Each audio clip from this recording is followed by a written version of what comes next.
모세가 이스라엘 자손의 온 회중에게 말하여 이르되 여호와께서 명령하신 일이 이러하니라 이르시기를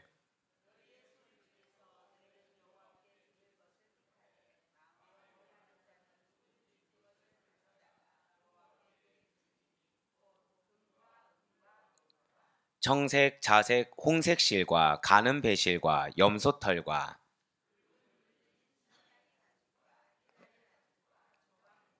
등유와 및 관유에 드는 향품과 분향할 향을 만드는 향품과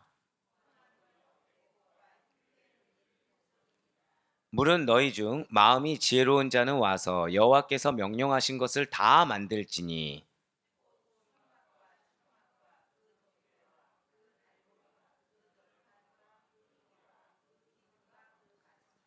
증거계와 그 채와 속죄소와 그 가리는 휘장과 불 켜는 등잔대와 그 기구와 그 등잔과 등유와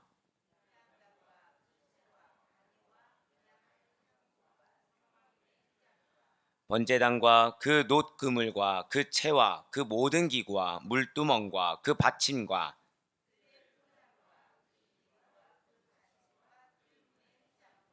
장막 말뚝과 뜰의 말뚝과 그 줄과 성소에서 섬기기 위하여 정교하게 만든 옷, 곧 제사 직분을 행할 때 입는 제사장 아론의 거룩한 옷과 그의 아들들의 옷이니라. 아멘. 할렐루야.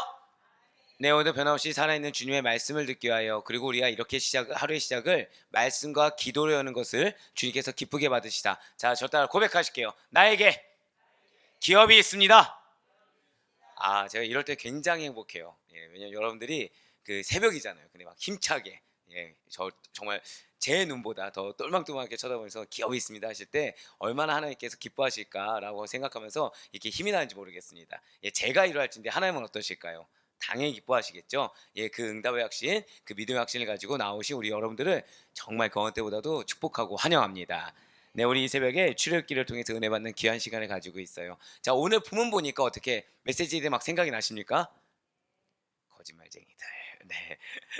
자, 제가 솔직히 말씀드리면 이거를 하는데 너무 감개가 무량한 거예요. 감개가 무량하고 이 새벽 기도인데도 불구하고 이전에 했던 것들을 쭉 보게 되니까 이거 몇 주 친지 아십니까? 지금 이게 몇 주 칠까요? 대략 한 3주 정도 됩니다. 3주 분량을 이제 오늘 하루 이렇게 다 남게 되면서 여러분들에게 하나님께서 주시는 은혜가 작지가 않구나라는 생각이 들었다는 것이죠. 하지만 제가 항상 강조하는 것이 있어요. 자, 성경에서 길게 얘기하면 무엇이다? 반복하면 또 무엇이다? 그렇습니다. 하나님께서 지금 이 성막과 관련돼서 중요하기 때문에 재차 또 강조하신다라는 거예요. 자, 앞서 말씀드렸던 대로 이스라엘 민족의 시내산 이 성막 건축, 성막 건립이라는 것은 총 몇 단계라고 말씀드렸습니까? 4단계로 이루어집니다. 자, 그 가운데 1단계는 다시 말씀드리면 출애굽기 25장부터 34장까지 절대 고백하실게요. 명령을 받은 단계. 네, 그렇습니다. 1단계는 명령을 받은 단계라는 거예요. 성막 건축을 이제 해야 된다라는 명령을 받은 단계고요. 2단계는 출애굽기 35장에서 36장 7절까지 절대 고백하실게요. 준비하는 단계. 네, 그렇습니다. 성막 건립 명령을 받고서 성막 건축, 그 건립을 준비하는 단계가 2단계라는 것이죠. 즉 오늘 메시지들 나온 거, 오늘 본문을 보면은 다 이게 뭐예요? 준비하기 위해서 이전에 하셨던 말씀들을 되새기게 지금 하나님께서 다시 재차 말씀해 주고 계시다는 것입니다. 3단계는 무엇입니까? 36장 8절부터 39장까지 절대 고백하실게요. 완성한 단계. 네, 성막에 들어가는 각종 기구들을 다 완성한 단계라는 거예요. 제4단계는 이제 출애굽기 마지막 장인 40장입니다. 성막을 건축한 이후에 기념 봉헌식이라는 것을 거행하게 됩니다. 그래서 하나님의 영광의 현황의 상징인 구름 기둥이 임하게 돼요. 그러므로 신적 승인까지, 하나님의 승인까지 끝난 단계, 그러니까 하나님의 승인을 받았다. 그것이 바로 4단계가 된다라는 것이죠. 그래서 우리는 지금 지난 금요일날 새벽 예배 때부터 성막 건축 2번째 단계인 성막 건립 준비 단계에 들어가게 됐다는 것입니다. 그 가운데 오늘 본문 말씀은 이제 성막을 제작하기에 앞서서 지금 2단계니까 준비하는 단계겠죠. 그 제작하기에 앞서서 여호와 하나님께서 모세를 통해 이스라엘 백성들이 절대 고백하실게요. 자원하여 드릴, 그러니까 이스라엘 백성들이 스스로 자원하여 드릴 예물의 종류와 성막 기구들의 종류에 대해서 다시 한 번 더 말씀하신 내용이라는 거예요. 근데 여러분들은 이미 알고 있습니다. 무엇을 알고 있을까요? 이것이 지금 이스라엘 백성들의 것입니까? 하나님의 것입니까? 맞아요. 하나님께서 이미 출애굽할 때 애굽인들에게 받을 수 있게끔, 애굽인들로 하여금 획득할 수 있게끔 한 바로 그런 금과 은의 것들입니다. 그 외에 해달 가죽, 양과 염소 가죽은 어디서 얻게 되었나요? 첫 번째 전투였던 아말렉 전투에서 얻은 승리의 노획품을 이스라엘 백성들에게 허락하셨다는 거죠. 즉 하나님께서 지금 이스라엘 백성들이 자원하여 드리길 원했지만 실상은 다 누가 주셨습니까? 하나님이 주셨다라는 거예요. 자, 그것을 기억하시면서 먼저 오늘 보면 출애굽기 35장 4절과 5절 말씀 한번 보도록 하시겠습니다. 모세가 이스라엘 자손의 온 회중에게 말하여 이르되 여호와께서 명령하신 일이 이러하니라. 이르시기를 너희의 소유 중에서 너희는 여호와께 드릴 것을 택하되 마음에 원하는 자는 누구든지 그것을 가져다가 여호와께 드릴지니 곧 금과 은과 놋과. 아멘. 자, 지금 하나님께서는 성막 제작을 위해서 사실 간단하게 말씀드리면 헌물을 드리라 라고 지금 명령하고 계세요. 그런데 이렇게 헌물을 드릴 때 이스라엘 백성들이 가지고 있는 소유 중에서 하나님께 드릴 것을 골라서 드려야 된다고 지금 말씀하고 계시다는 거죠.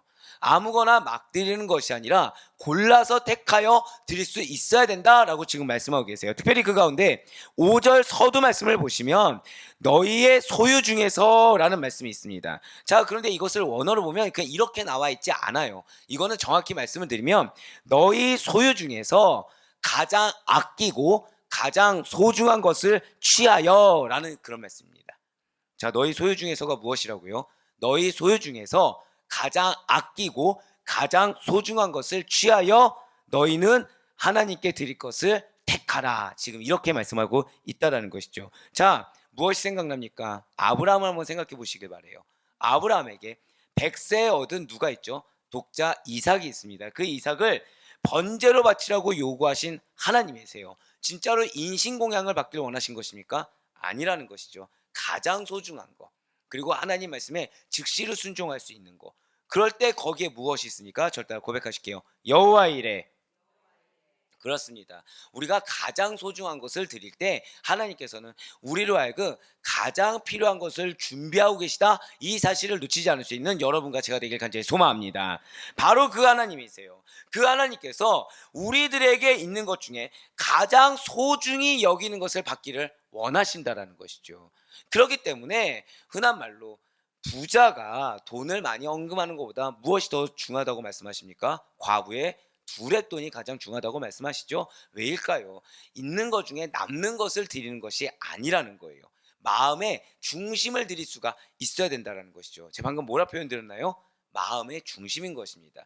지난주에 우리가 계속해서 사실은 모세의 마음의 중심, 이스라엘 백성들의 마음의 중심을 말씀하셨던 하나님께서는 끝까지 당신께서 받길 원하시는 헌물이라는 것은 마음의 중심이 담긴 그러한 헌물이 되어야 된다. 그 중심이 결국 우리에겐 가장 무엇이 되는 것입니까? 소중한 것이 된다라고 지금 그렇게 말씀하고 계시다는 거죠. 진실로 하나님께서는 인간이 쓰고 남은 쓰레기나 쓸데없는 물건들, 또는 별로 사용 가치가 없는 물건, 사용하지 못할 정도의 낡은 거, 아니 그건 아니라고 하더라도 줘도 상관없는, 있어도 상관없고 드려도 상관없는 그런 것들을 원하지 아니하신다라는 거예요. 그렇다면 하나님께서는 왜 우리의 소중한 것을 받기를 원하시는 것입니까? 왜 우리의 마음의 중심을 그렇게 하나님께서는 좀 때로는 집착한다라고 생각이 들 정도로 우리에게 집요하게 원하시고 계시는 것입니까? 우리가 가진 소중한 것이 탐나기 때문에 시기심이 들어서, 아니요, 우리의 소중한 소유물을 빼앗아서 그걸로 기쁨을 삼기 위해서 그러신 것이 아니라는 것이죠. 방금 제가 답을 말씀을 드렸어요. 하나님께서 우리들에게 소중한 것을 요구하시는 까닭은 두 가지가 있습니다. 하나는 첫 번째 말씀드렸던 건 무엇이죠? 마음의 중심. 마음의 중심을 보시기 위한 거고, 두 번째는 절대 고백하실게요. 아름다운 헌신의 기회. 그렇습니다. 여러분들 이거를 우리 인본주의적인 생각으로 가지면 내가 드리는 건데 라는 생각이 들게 됩니다. 그런데 신본주의가 되잖아요. 그러면은 내가 드리는 것이 아니에요. 저다 고백하실까요? 받아주신다. 바로 그거라는 거예요. 하나님께서 받아주시는 것입니다. 하나님께서는 우리가 아무리 좋은 걸 드려도 받아야 할 권한이 없으세요. 그런데 받아주시는 것 자체가 은혜라는 것이죠. 예, 바로 그거라는 거예요. 우리들에게 당신께서 받을 만한 아름다운 헌신의 기회를 지금 주시는 것입니다. 자신이 가장 아끼고 사랑하는 그거보다 하나님을 더욱더 사랑한다는 사실을 입증하게 하기를 원하신다라는 깊은 뜻이 담겨 있다는 거예요. 그런데 아이러니하게 이렇게 입증한 것이 결국 무엇을 증거하는 것입니까? 내가 당신의 백성입니다.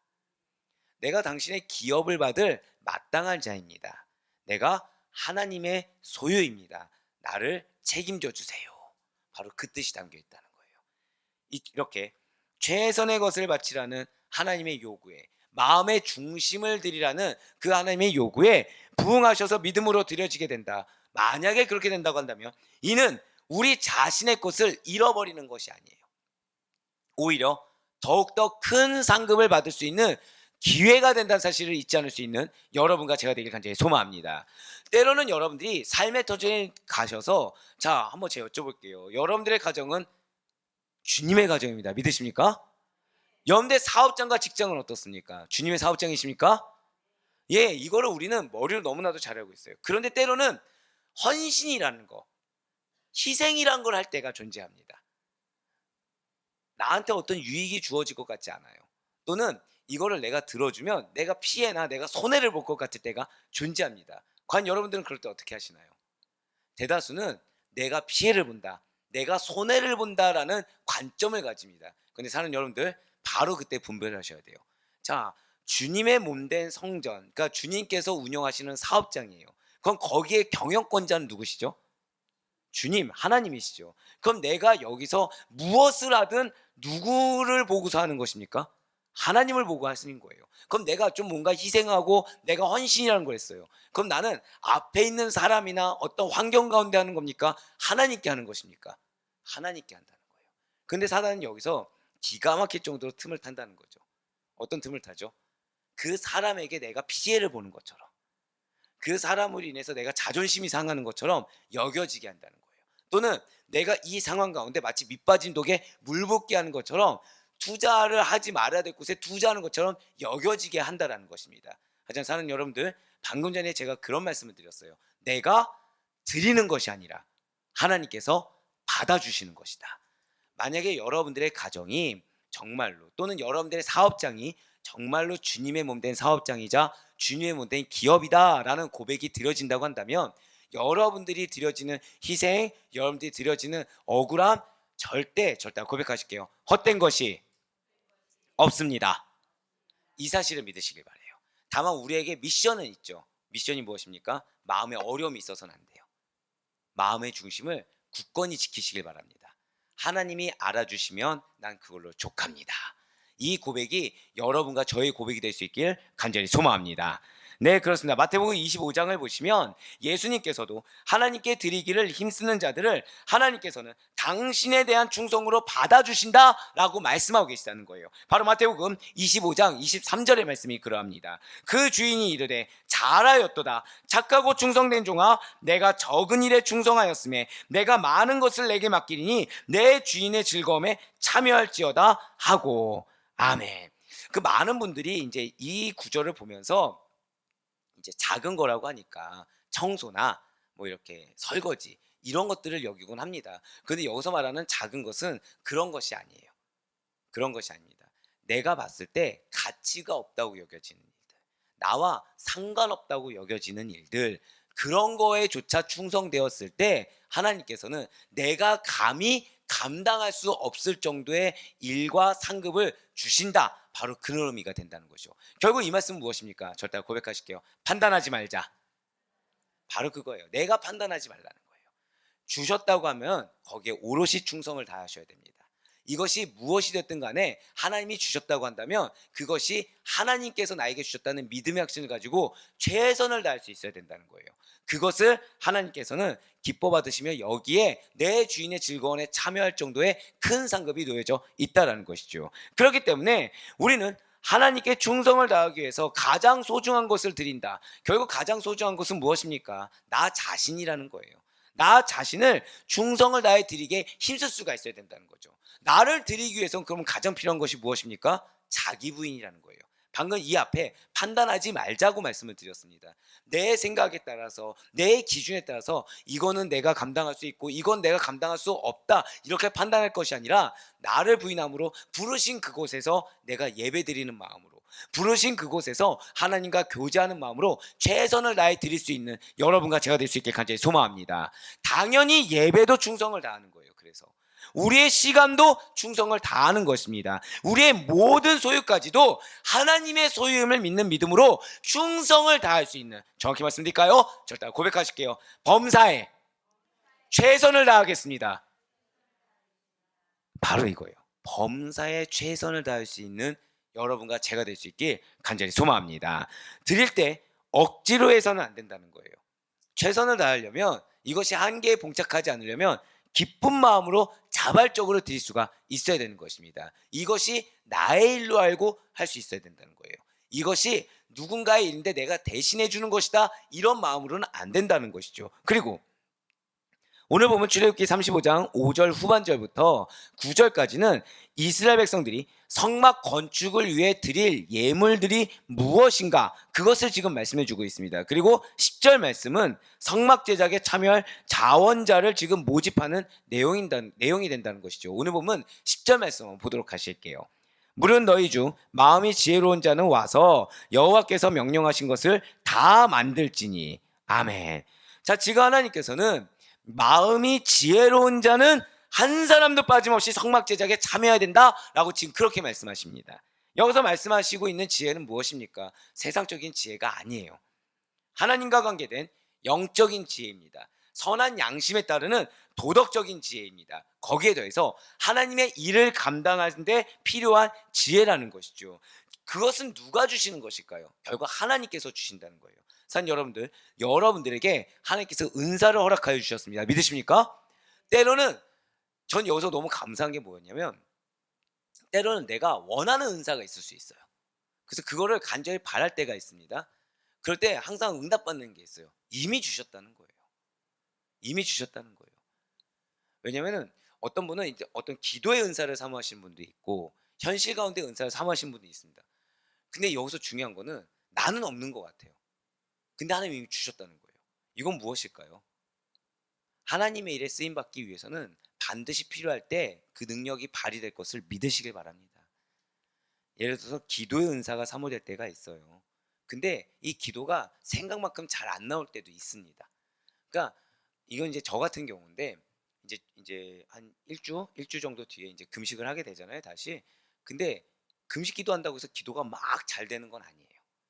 근데 제가 왜 금식을 왜 하죠? 마음을 받았잖아요. 어떤 상황에서 이 필요한 상황에 대해서 마음을 받아서 했잖아요. 근데 하나님은 그것조차 지우길 원하십니다. 왜요? 그 상황이면 제가 지금 누굴 보는 거예요?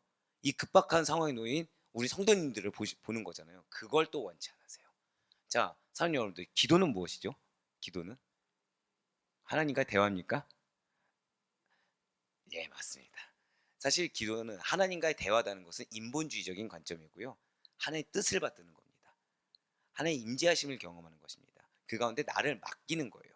근데 지금 저는 제 눈에 보이는 급박한 걸 가지고 하나님께 나아가는 거죠. 그러니까 그것까지 비워야 돼요.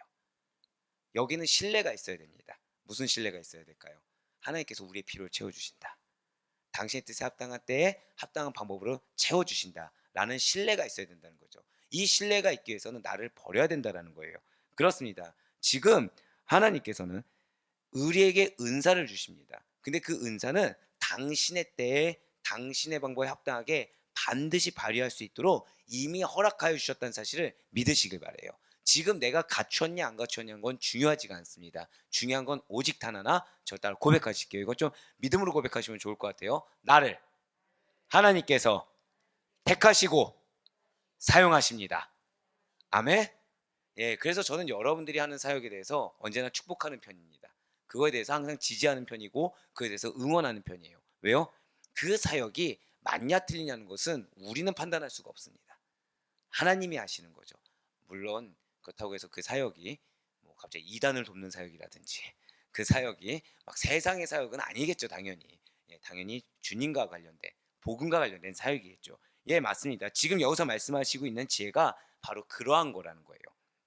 하나님께서는 당신의 지혜를 부어주십니다. 그래서 하나님께로부터 비롯된 이 지혜, 은사를 사용해서 성막 제작의 일을 훌륭하게 해낼 수 있도록 만들어 주신다는 거죠. 자, 지금 이스라엘 백성들이 지금 성막 제작과 관련된 훈련을 받은 적이 있습니까? 없습니까?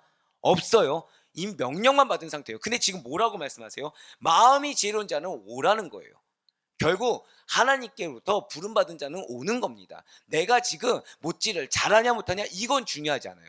하나님께서 주셨으면 이미 가서 성막을 제작할 수 있도록 나에게 은사를 주셨고 그 은사가 성막 제작하는 순간 발휘될 것을 믿는 믿음으로 순종의 마음으로 나오라는 것입니다. 그렇기 때문에 세상의 지혜, 세상의 지식으로 하나님의 일을 감당하려고 해서는 안 된다는 거예요. 그래서 어제 우리가 그런 고백 드리지 않았습니까? 기도보다 앞서지 마라. 왜 베드로와 요한이 사마리아 성 가서 제일 먼저 뭐 했죠? 기도했어요. 판단하기 전에 무엇을 했습니까? 기도했어요.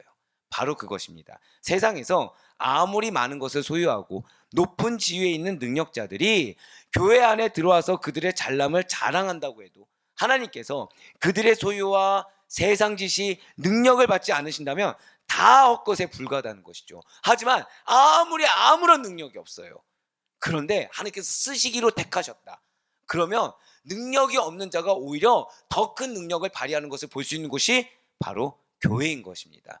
그것이 바로 하나님의 사역의 장이 된다는 거예요. 진실로 하나님의 일은 세상의 일과는 다른 것입니다. 사람의 손과 몸을 사용하신 것은 맞아요. 하지만 하나님의 일은 초자연적인 영역의 일로서 하나님만이 가지고 계신 지혜, 능력, 은사로 역사하시사 당신의 일을 이루어간다는 사실을 반드시 기억하시길 바라겠습니다. 그래서 여러분들의 인식 가운데 가장 중요한 것은 여러분들의 삶의 터전이 주님의 성전인 거예요. 여러분들의 삶의 터전과 사역의 장이 하나님의 사역의 장이라는 사실에 그러한 믿음의 고백을 드릴 수 있는 여러분과 제가 될 수 있게 간절히 소망합니다. 바로 그러했을 때 하나님의 역사심을 목도할 수가 있다는 것이죠. 그리고 오늘 보면 출애굽기 35장 11절부터 19절까지는 성막의 주요 구성 기구들이 열거되어 있습니다. 나열된 각종 기구들이 성막 안에 그 위치에 따라서 배열되었는지 거기에 따라서 지금 열거되고 있다는 것이죠. 11절은 성소와 지성소로 이루어진 성막 본체에 귀속된 것들입니다. 그래서 제1휘장과 2휘장 그리고 덮개를 지금 말해주고 있는 거예요. 12절은 십계명의 두 돌판과 만나를 담은 항아리 그리고 아론의 쌍난 지팡이를 넣어 보관한 법궤와 법궤를 덮고 있는 뚜껑 같은 속죄소를 지금 이야기하고 있죠. 그리고 성소와 지성소를 구별할 때 쓰는 지성소 휘장을 지금 말을 해주고 있는 것입니다. 13절은 진설병상과 부속기구인 대접, 숟가락, 병, 붓는 잔을 말을 하고 있고요. 14절은 등대와 그 등잔대의 보조기구인 불집게와 불똥그릇, 등잔을 켜는 데 사용되는 등유를 말을 해주고 있습니다. 그리고 15절 말씀 보도록 하실게요. 분향단과 그 채와 관유와 분향할 향품과 성막문의 휘장과. 자, 왜 이것만 읽었을까요? 분향단이 중요하기 때문이에요. 다른 거는 여러분들 그냥 보면서 지나가거나 또 궁금하면 영상을 찾아보시면 되시겠지만 분향단은 좀 중요하기 때문에 한 번 더 좀 살펴보도록 하겠습니다. 자, 분향단은 어디에 놓여 있죠? 지성소, 하나님께서 임재하시는. 자, 제가 방금 어디에 액센트를 뒀어요?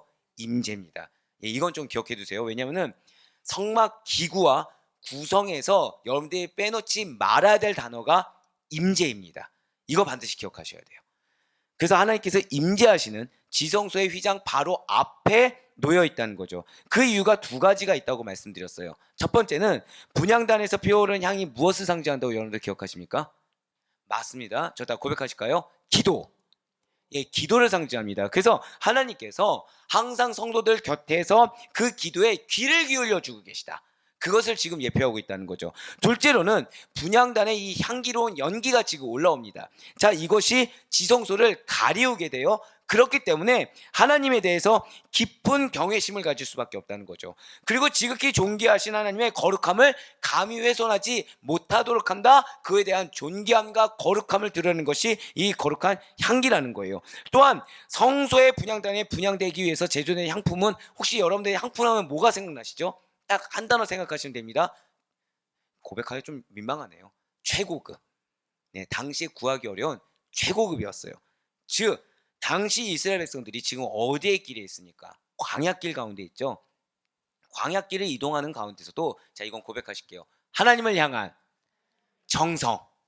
네, 그것을 예표합니다. 하나님을 향한 정성이 얼마나 지극한지. 그래서 그 최고급으로 구성된 최고품의 향료들이 하나님을 향한 그 정성이 얼마나 지극한지를 보여주고 있다는 것이죠. 이어서 출애굽기 35장 16절의 말씀도 보시길 바래요. 번제단과 그 녹구물과 그 채와 그 모든 기구와 물두멍과 그 받침과. 자, 번제단의 중요성 역시도 너무나도 잘 알고 계실 거예요. 자, 번제단이 뭐 하는 것입니까? 희생 제물을 잡아서 불에 태우는 곳입니다.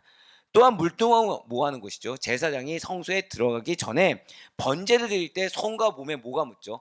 피가 묻죠. 그래서 피와 기타 오물들을 깨끗하게 씻기 위해서 마련된 성물들입니다. 그래서 물두멍은 번제단과 성소 그 사이에 위치되어 있다는 거예요. 자, 하지만 보다 더 궁극적인 거, 이렇게 그냥 씻어서 깨끗하게 하는 것도 있지만, 이렇게 번제단, 물두멍에서 번제단에서 얻은 그 오물과 피를 씻는 이유는 정결 의식을 통해서 하나님 앞에 거룩하고 정결한 마음을 다시 갖는 것이 주요 목적이 된다는 거예요. 자, 받침은 이러한 물두멍이 기울어진 것을 막기 위해서 제작된 것이겠죠. 그러면서 19절 말씀 보시길 바래요. 성소에서 섬기기 위하여 정교하게 만든 옷, 곧 제사 직분을 행할 때 입는 제사장 아론의 거룩한 옷과 그의 아들들의 옷이니라. 아멘. 자, 제가 지금 아까 분향단에서는 여러분들에게 어디에 포커스를 뒀습니까? 임재에 포커스를 뒀죠. 번제단은 어디에 포커스를 둔 것 같습니까? 거룩과 정결이에요. 거룩과 정결입니다. 자, 지금 19절 말씀에서 여러분들 그러면 19절 말씀 보면 어떤 단어가 보이시죠? 거룩이 보이시죠? 맞습니다. 자, 역시 마찬가지로 여기에 여러 가지 옷이 있어요. 대제사장 아론의 거룩한 옷에는 그냥 여러분들 빨리빨리 말씀드리면, 뭐 반바지 형식의 속옷이 되는 고이라는 것이 있고요. 세마포 속옷이 있습니다. 기억하시겠지만. 그리고 에봇 받침에 뭐 겉옷이 있고, 띠, 에봇, 그다음에 모자에 해당하는 관이란 것이 있죠. 그거 외에 여러분 아마 기억하실게요. 혹시 판결 흉패 기억하십니까? 이스라엘 12지파를 상징하는 판결 흉패가 있고, 이 안에 뭐가 있다고 말씀드렸죠? 최고십니다, 진짜. 우린과 둠미. 사실 이걸 하면서도 제가 여러분들에 대한 믿음이 부족해서 기억들 하실까? 이거 다 다시 훑어야 되는 거 아니야? 그랬는데 감사해요. 중요한 거 지금 다 기억하고 계세요. 뭐 고의 기억 못한다고 누가 뭐라 하겠습니까? 세마포 속어 이 기억 못한다고 뭐라 할 사람 없어요. 하지만 뭐는 기억해야 돼요? 판결 흉패와 우림과 둠민 정도는 기억하셨어야 되거든요. 자, 그런데 우림과 둠민이 어떤 용도냐? 하나님의 거룩한 뜻을 묻는 수단이라는 거죠. 즉, 이 제사장 아론의 거룩한 옷, 그의 아들들의 옷을 예표하는 두 단어를 굳이 따지자고 한다면, 저다 고백하실게요. 거룩과 성결. 그러니까 19절이 결국 말하고 싶은 것은 하나님의 거룩과 성결을 의미하고 있다는 거예요. 자, 아까 16절에서는 무엇을 뜻한다고요? 거룩과 정결을 뜻한다고 말씀드렸습니다. 15절은 무엇을 뜻한다고 말씀드렸습니까? 임재하심을 뜻한다고 제가 말씀을 드렸어요. 자, 사랑하는 여러분들, 이와 같은, 자, 이제부터 좀 여러분들 많이 이전에는 좀 지루하셨을 텐데 이제부터 좀 중요 포커스입니다. 이와 같은 성막의 구조와 성막의 물품들을 하나님께서 다시 말씀하실 때는 당연히 성막을 하나님이 말씀하신 대로 지켜야 된다는 의미가 있겠죠. 근데 여러분들 지금 보시면 방법이 나와 있습니까? 아니요, 구성품들이 나와 있습니까? 구성품들이 나와 있어요. 즉, 여기서 우리가 반드시 기억해야 될 것이 있다는 거예요. 그것이 뭐냐면, 이러한 성막의 구조와 물품을 통해서 하나님께서 두 가지 말씀하십니다. 절대 고백하실게요. 하나님의 임재, 하나님의 성결. 임재와 성결을 말씀하고 계시다는 거예요. 이걸 반드시 기억하셔야 됩니다. 즉, 성막이 어떤 곳이죠? 성막이 하나님께서 임재하시는 곳입니다. 그 임재하시는 곳이기 때문에 이곳은 항상 어떠해야 되는 거예요? 거룩하고 성결해야 된다는 것이죠. 즉 이걸 좀 더 표현을 해드리면 성막의 구조와 재료들이 이것을 자세히 한번 나열한 걸 보잖아요. 설명을 그냥 드리면 지성소 쪽으로 들어갈수록 재료가 순전한 금이 됩니다. 순수한 금을 재료로 하고요. 성막 문 쪽으로 나오면 나올수록 보다 더 덜 귀한 거, 뭐 노시나 조각 이런 것들로 구성되게 돼 있다는 거죠. 즉 이것이 지성소 쪽으로 들어가면 들어갈수록 무엇이 더욱 강화되는 거예요? 저따 고백하실까요? 거룩함. 거룩함이 더 강화되는 것을 보여주고 있다는 거예요. 그리고 이것을 좀 더 보면은 이방인에서 이스라엘 사람들에서도 제사장들에서 대제사장들, 이 순서로 이렇게 기록이 되어 있습니다. 사실은. 즉 이러한 거룩한 성막을 건축하는 재료와 방법이 오직 거룩하신 하나님께서 명하신 그대로 이루어졌기 때문에 이것을 행하는 자들은 언제나 하나님의 임재하심을 염두에 둬야 되고 언제나 거룩하고 성결을 유지해야 된다. 그 의미로 지금 이 본문의 구절들을 하나님께서 허락하셨다는 거예요. 왜이겠습니까? 성막이 어떻다고요? 거룩한 성막이라는 거죠. 그렇기 때문에 하나님을 경배하는 형식조차도 거룩하신 하나님의 뜻에 의해서 결정되어야 되고 또 따라야 한다라는 것을 강조하고 있다는 거예요. 자, 만들 때도 무엇을 염두에 두라? 임재하시는 하나님, 그분의 속성이 거룩하고 성결하기 때문에 만들 때도 하나님의 백성은 거룩하고 성결해야 됩니다. 그럼 다 만든 다음에 성막에서 무엇을 드리죠? 제사를 드리죠. 제사를 드릴 때도 또 어떻게 해야 된다고요? 거룩하신 하나님의 뜻에 그대로 순종해서 거룩하고 성결하게 제사를 드릴 수가 있어야 된다라는 걸 지금 강조하고 계시다는 거예요. 진실로 하나님께서는 인간을 구원하여 주셨습니다. 그리고 구원받은 자의 생활도 주관하시는 절대자가 되십니다. 믿으십니까? 그렇기 때문에 영광 받으시는 예배의 방법까지도 규정하여 주시고 그들의 삶을 구성하는 것도 말씀하여 주신 그 방법 그대로 따르는 것이 마땅하다는 거예요. 그리고 철저하게 하나님께서 명하신 말씀 그대로 따라서 행했을 때 거룩하고 성결한 예배를 우리가 드릴 수 있고요. 그런 예배를 주님께서 기쁘게 받으신다라는 이 명제를 기억할 수 있는 여러분과 제가 되길 간절히 소망합니다. 오늘 이 본문 말씀은 이전 거 그대로 한 내용입니다로 끝일 수 있는 내용이 아니라는 거예요. 그래서 이 본문은 지금 오늘 보면 그 구절 그대로 가야 이 메시지를 이해할 수가 있다는 거죠. 결국 여러분들 오늘 메시지에서 여러분들 반드시 기억해야 될 것이 무엇이겠습니까? 두 가지 기억하셔야 돼요. 하나님의 임재와 거룩과 성결인 것입니다. 오늘 하나님께서는 성막 건축과 관련된 예물들과 기구들에 대해서 다시 한 번 더 강조하면서 말씀하셨어요. 자, 성막이 무엇입니까? 하나님의 임재의 상징이라고 말씀드렸죠. 우리는 이걸 뭐라고 얘기해요? 임마누엘이라고 이야기합니다. 하나님의 임재의 상징이 성막이기 때문에 철저하게 하나님의 뜻과 명령에 따라서 건축해야 된다는 것이죠. 그래야 임마누엘의 하나님을 만날 수가 있다는 거예요. 자, 중요한 것은 우리의 삶 역시도 마찬가지입니다. 자, 우리는 저따 고백하실게요. 내가 창조물입니다. 한 번 더 고백하실게요. 내가 하나님의 건축물입니다. 자, 이제 느낌이 오시죠? 내가 하나님의 건축물이에요.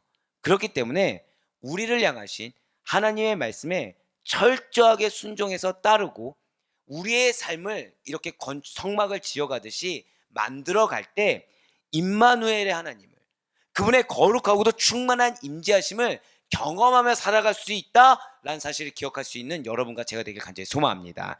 그리고 이러한 임재하심을, 그 거룩한 성결한 주의 백성과 함께하는 친밀한 교통하심을 하나님께서 바라시기 때문에 오늘날을 살아가는 우리 성도들에게 지금 다시 한 번 더 강조하고 계시다는 사실을 잊지 마시길 바라요. 여러분들의 삶이 보다 더 하나님의 말씀에 철저하게 맞출 수 있길 간절히 소망합니다.